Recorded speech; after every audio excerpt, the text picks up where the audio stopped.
Although Elvis's career was in decline in the 60s, he was still one of the biggest names in the world when he met the Beatles.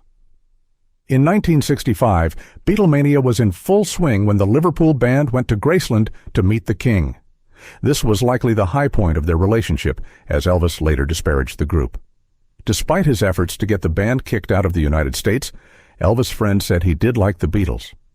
In 1965, the Beatles were in awe when they met Elvis at Graceland. They grew up listening to his music and cited him as an early inspiration. Elvis' friend Jerry Schiller was present, and he told USA Today that they had a great night. Many sources have reported that Elvis's opinion of the Beatles soured over time. Even when he met them, he didn't seem to be as big a fan of them as they were of him. Still, Schiller said his friend liked the band. Quite contrary to everybody, Elvis did like the Beatles and recorded a number of their songs, he said. Elvis recorded versions of Hey Jude, Yesterday, Something, and Get Back. Schiller noted that he also recorded a cover of the song I've Never Been to Spain. It includes the line, I kinda like the Beatles. He went on tape with that, Schiller said. While Elvis may have once liked the band, he did not want them in the same country as him by the 70s. In a meeting with Richard Nixon, he told the then president that the Beatles had been a real force for anti-American spirit. The meeting took place in 1970, so the band had already broken up. In 1971, Elvis met with J. Edgar Hoover and spoke about the Beatles again.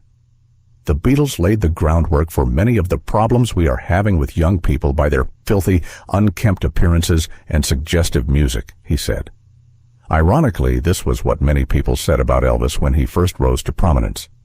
The Beatles loved Elvis while they were growing up, so hearing that he spoke negatively about them to the President of the United States came as a shock.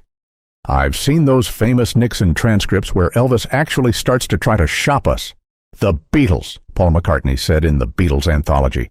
He's in the transcript saying, to Richard Nixon of all people, well, sir, these Beatles, they're very un-American and they take drugs. I felt a bit betrayed by that, I must say. Ringo Starr felt the same way. The saddest part is that years and years later, we found out that he tried to have us banished from America because he was very big with the FBI, Starr said. That's very sad to me, that he felt so threatened, that he thought, like a lot of people, that we were bad for American youth.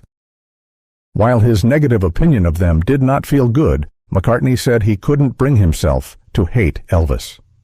It was sad, but I still love him, particularly in his early period, McCartney said. He was very influential on me.